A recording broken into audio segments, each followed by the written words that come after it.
My family's holiday tradition is that usually at the beginning of December, I remember as a kid seeing my mom, my tias, starting to make tamales, and so you'd call it this big tamalada.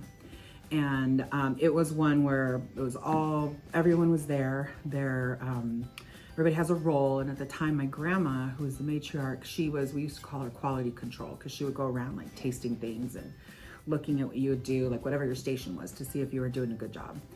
And early on, as a kid, there's the embarrando la masa, so spreading the masa on the corn husk.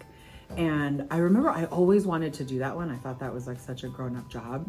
And then I'm not very good at that part. And so getting essentially moved on to other roles in the process. But, you know, it would start days before. So I got to learn and see my mom and my grandma and my tias make the chile, 3 days before the tamalada. And then like the day before, they would be making the meat, whatever meat might go in it, or beans, or preparing the rajas, so the Fresno chilies, and roasting them and peeling them and getting them ready for the tamales that we're going to have cheese and those. And then on the day of the tamalada, it was like all over the place.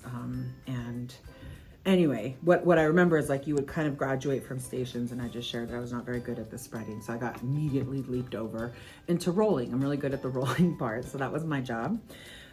So that tradition has carried on with my immediate family. And so every year since my oldest daughter was 4, my mom comes at the beginning of December, and we would do it. So we started in our little cramped apartment kitchen and have pictures of my girl wetting the hojas and everything. And my mom would tell the story about why we make tamales and how it's part of our family tradition. And that was our gifting.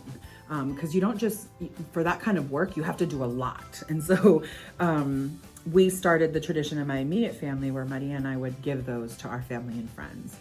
So every year, my mom would come, and it's grown. So it used to just be our little family, and then we would bring in some like really close friends. And then before we knew it, our last tamalada, I think we had about 25 people there.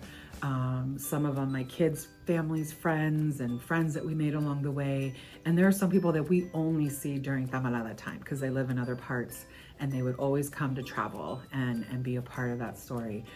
So the last time that we had the big tamalada, we made 116 dozen, and those get gifted. So we would make them on a Saturday, and then Sunday we would call it the open house pickup. And for our friends, that was our gift. And so we've continued that, and looking forward to continuing that here in Santa Rosa. And with a growing kind of multicultural family, we also include my wife's tradition of making homemade raviolis from her father's side of the family.